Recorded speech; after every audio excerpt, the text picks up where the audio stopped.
이어서 간추린 소식입니다. 농림축산식품부는 6월 24일까지 2022년 농식품 창업 콘테스트 참가자를 모집한다고 최근 밝혔습니다. 올해로 8회째를 맞는 이 대회는 농식품 창업 기업의 홍보, 투자 유치 등 성장의 발판을 제공하는 것을 목표로 합니다. 농식품 분야 창업 7년 이내의 기업 혹은 예비 창업자라면 누구나 참가할 수 있습니다. 정부는 7월 예선, 8월 본선, 9월 결선을 거쳐 최종 입상팀을 선정할 예정이며 대회 이후에도 입상팀에 기술 자문, 유통망 연계, 사업화 자금 지원 등의 기회를 제공할 방침입니다. 참가를 희망하는 팀은 6월 24일 오후 6시까지 농식품 창업 콘테스트 누리집에서 신청하면 됩니다. 농림축산식품부는 제89차 세계동물보건기구 총회에 참석한다고 최근 밝혔습니다. 세계동물보건기구는 동물 보건과 복지 증진을 위한 국제기구로 동물 질병의 관리 진단 기준을 수립하고 주요 동물 질병의 청정국 지위를 인정하는 역할을 합니다. 현재 한국을 포함해 182개 회원국이 참여하고 있습니다. 이번 총회에서는 아프리카 돼지열병 등 발생 상황 보고, 지역 국가 단위 동물 질병 대응 시스템 보고 등의 안건이 논의됩니다. 박정훈 농식품부 방역정책국장은 이번 총회에서 우리나라의 가축 방역 노력과 성과를 회원국에 충분히 설명해 청정국 지위가 유지되도록 노력할 계획이라고 말했습니다. AT는 농식품 수출업계 종사자들을 수출 전문 인력으로 육성하고 농식품 기업의 글로벌 경쟁력 강화를 위해 2022년 제3기 농식품 수출 마스터 과정을 최근 개강했다고 밝혔습니다. 18일부터 11월 9일까지 진행되는 교육과정에선 온라인 수출 상품화 전략, 해외 식품 트렌드 등 농식품에 특화된 수출 실무 이론 교육과 국내외 현장 연수가 진행됩니다. 특히 AT는 급변하는 시장 환경에 빠르게 대응할 수 있도록 디지털 마케팅 실무 등 최신 수출 트렌드 교과목을 집중 편성했습니다. 아울러 AT 해외 지사와 연계한 온라인 실시간 강의도 제공해 실질적인 진출 전략 컨설팅을 진행할 예정입니다.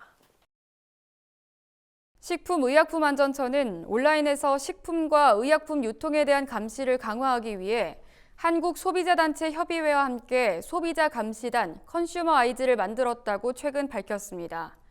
한국소비자단체 협의회는 11개 단체, 921개 지회, 지부로 구성된 협의체로 소비자 권익 보호 활동을 위한 회원 단체 간 협력을 주된 업무로 합니다.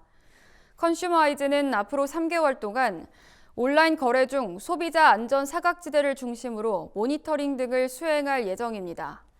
그 결과를 식약처와 함께 논의하고 중요 사례를 모아 교육 자료로도 활용할 계획입니다. 이르면 7월 차 의무 자조금이 공식 출범할 것으로 전망됩니다. 농림축산식품부는 최근 한국차자조회가 제출한 자조금 설치 계획서를 승인했습니다. 한국차자조회는 한국차생산자연합회가 이름을 바꾼 곳입니다. 한국차자조회는 연합회 시절인 2017년 1월 차 의무 자조금 추진위원회를 구성하고 자조금 설치를 추진해왔습니다. 한국차자조회는 6월 중 대의원을 선출하고 7월에 자조금 관리위원회를 구성한다는 계획입니다. 이후 9월 거출금을 부과해 실제 자조금을 조성할 예정입니다. 최순호 한국차자조회 사무총장은 의무 자조금을 통해 녹차 소비 촉진 홍보와 더불어 품종 개량, 유통구조 개선 등 농가 수건 사항을 해결해 나가도록 하겠다고 말했습니다.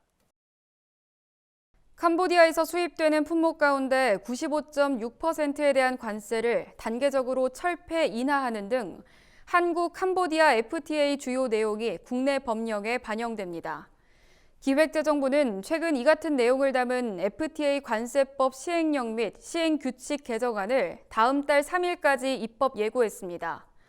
한국 캄보디아 FTA는 지난해 10월 서명이 이뤄져 현재 국회 비준 동의를 앞두고 있습니다.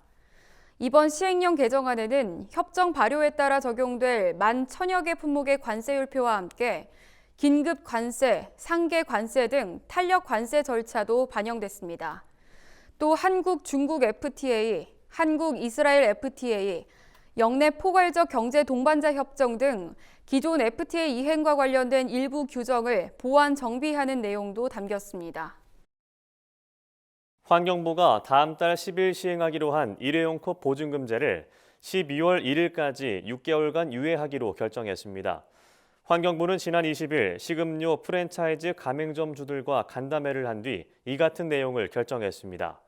일회용 컵 보증금제는 일회용 컵에 음료를 주문할 때 보증금 300원을 지불하고 컵을 반환할 때 보증금을 돌려받는 제도입니다. 일회용 컵 회수율을 높여 재활용을 장려하고 나아가 일회용 컵을 덜 쓰게 하는 것이 취지입니다. 환경부는 코로나19로 인한 침체기를 견뎌온 중소상공인에게 회복 기간이 필요하다는 점을 감안해 시행을 유예한다며 유예 기간 부담을 완화할 방안을 마련하겠다고 설명했습니다.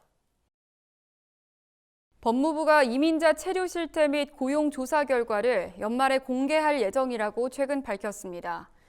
이민자 체류 실태 조사는 법무부와 통계청이 공동으로 2017년부터 매년 실시하고 있으며 조사 결과는 사회 통합 등 이민 정책을 수립하는 데 기초 자료로 활용됩니다.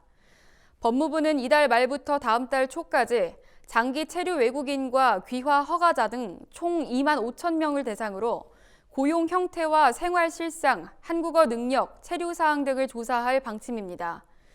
한편 지난해 국내에 상주하는 15세 이상 외국인과 외국인 취업자는 각각 133만 2천여 명, 85만 5천여 명으로 조사됐습니다.